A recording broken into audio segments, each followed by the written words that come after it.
So on Tuesday we had a tornado, which I didn't even realize it was a tornado until it was past. And I walked down to the fish room Wednesday morning for a really massive shipping day, and I saw something no fish keeper ever likes to see.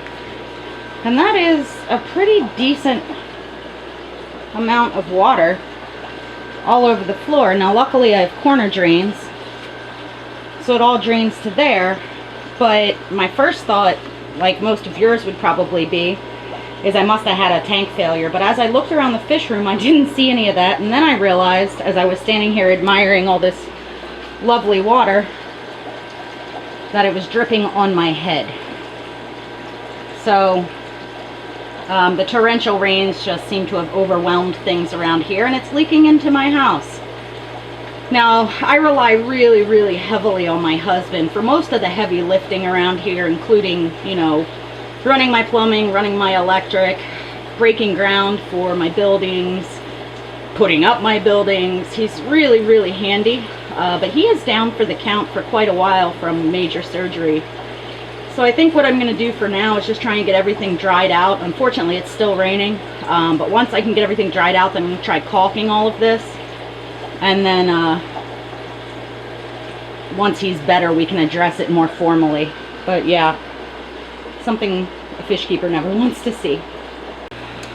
Hey guys, and welcome to the fish room. Today, even though it's Thursday, I am bagging up a ton of orders because if you follow me on social media, you will have seen that my husband had major surgery this week. Monday was a holiday. Tuesday he had his surgery. So I have been pretty much, so I have sort of fallen behind. So I added in Thursday as a shipping day, just so that the backlog of orders wouldn't get too bad. I've started catching fish. And I'm gonna get started bagging. So some of the things that have been going on this week are that had a bit of a leak down here, and I've been trying really hard to get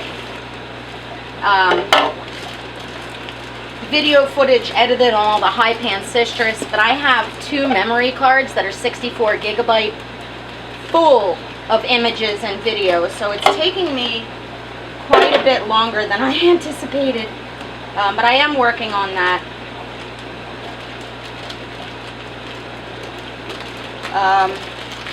Otherwise, things are a mess in here. It's been raining nonstop. We had a tornado this week, which, you know, I live in Pennsylvania, in central Pennsylvania, and you don't really see many tornadoes. And I was so distracted taking care of my husband after his surgery that I missed the warning that a hurricane or a tornado was on its way. Luckily, it didn't really do any damage. It was just pretty intense for a few minutes there.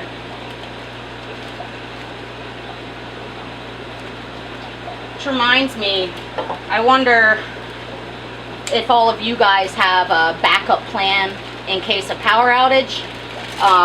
Personally, I have a big generator that it's actually a welder generator, and I bought a welder generator because my husband welds, and they don't lose their value as much because they have multi-purpose, and it'll always have that value as a welder.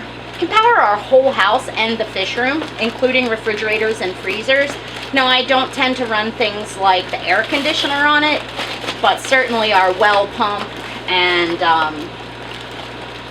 you know, all the kind of stuff that my air pumps. Usually what happens is if we lose power, we plug in the generator, backfeed the panel, and then I come down to my my power box here and I power down all the lights so that I'm not wasting energy. I mean, honestly, we're really lucky. Despite living in a very rural area, we don't tend to lose power that often, and when we do, it's not for a very long duration.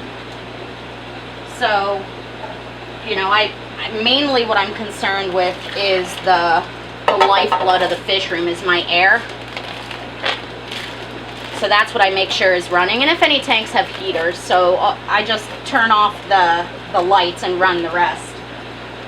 I mean, and honestly, in the 11 years we've lived here, I think we've had to use the generator like twice, and that was more for our own comfort than what was really required. You know, it's always a good idea to have some battery pumps on standby. If you know a big storm is coming and you could potentially lose power, it's a good idea to fill some buckets with water. What I like to do is just make sure I have water. That way, if I lose power and I'm losing air to my tanks, I have water to pour in that can refresh the oxygen content. Because really, that's the biggest thing. But but generally speaking, here we rarely have problems. Some of the things that I need to get done are I really need to go around and prune plants. Just haven't had it in me lately to really do my plant maintenance. I've been so busy, and my kids' sports have picked up. One plays softball and does color guard, the other is on the diving team. So it's a lot of like running around before school, after school, and in the evenings, as well as trying to maintain, you know, feeding them properly, keeping my house relatively clean,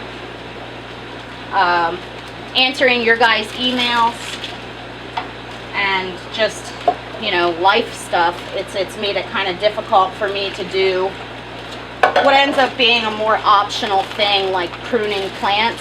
One thing that I really need to do is figure out kind of what I'm doing with the living room tank, that little 5-gallon spec. I'll put a link to it here.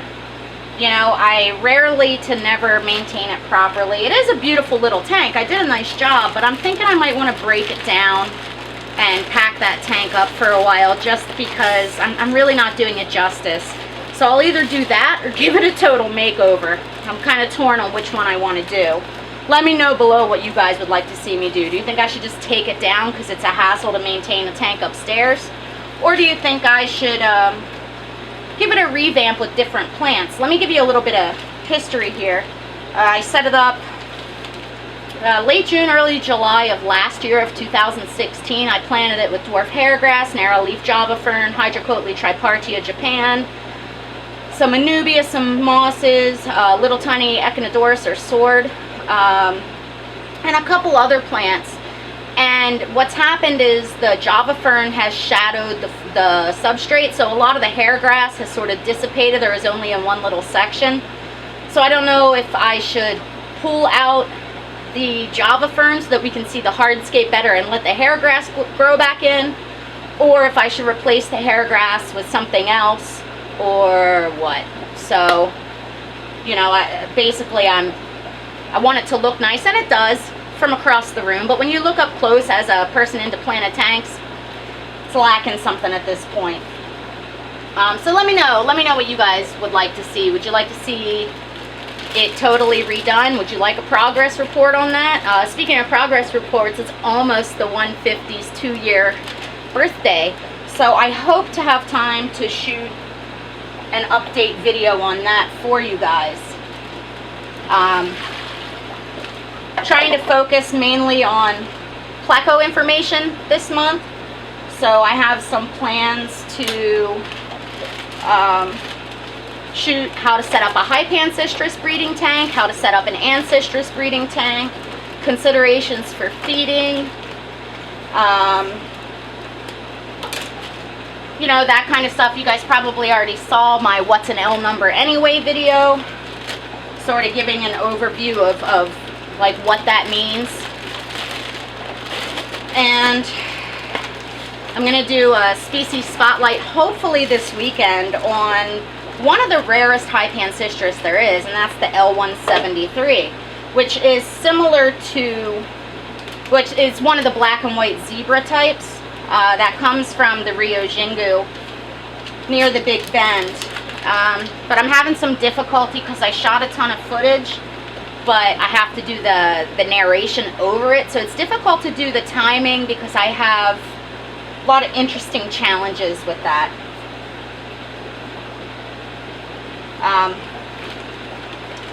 So let me know, I can only really do species spotlights on the species I have in stock. So right now I have Ancistrus plecos, I have super reds, I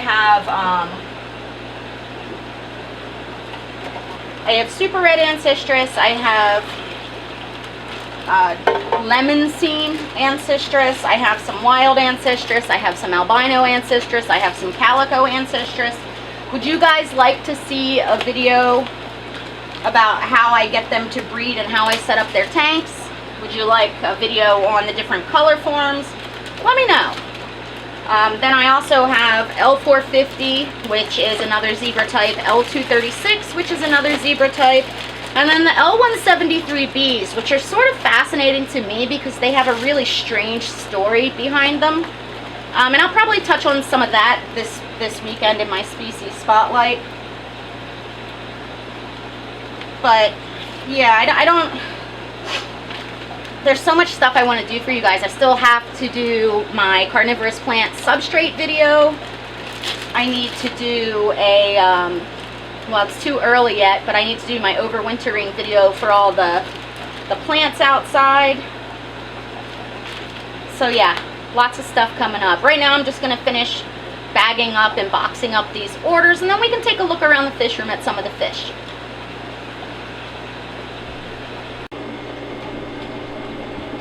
So everything looks pretty normal around here. In a lot of the high Pancistrus tanks, like this one, and this one, I've added a ton more caves and wood as hides for them. I do still have the Leioticara in here, as you can see, but now it's set up more for Ancistrus breeding. And the Leioticara actually seem to like it a lot better. They look great. I think I showed you guys last week that they had spawned, and they ate their eggs within hours. So I'm taking a break from actively trying to breed them because it makes me so mad. But yeah, everything's plugging along. I think I have maybe 3 empty tanks right now. Let me show you a quick update on some of the fish I moved in from the bins. These guys are now fully acclimated back to my tap water, so I'll be adding them to my stock list.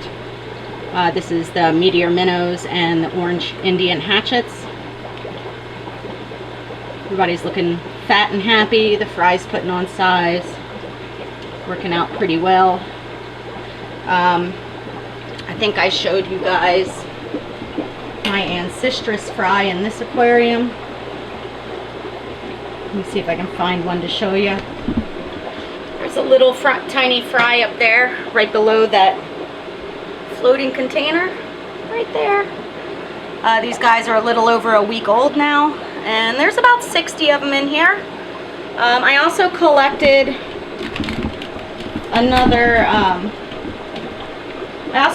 another egg clutch for you guys because I didn't do a very good job last time of showing you what it looks like right before it hatches and when it hatches. So I have this one incubating in here. It's about 3 or 4 days in, so about halfway there. I'm not sure if you guys will be able to tell. Let's see. See how it's starting to get that moldy appearance? That is the baby snails developing. So this is a fertile clutch, and I promise I will do my best to show you more of what I do as they hatch and everything this time. Last time, life just got busy. If you look back at the base of shells, you can see some fry that are growing out there. There's maybe 12 fry in here. Those are the largest ones. They're putting on some good size. Let's see if we can get them. They're right here. Right there. So that's pretty exciting.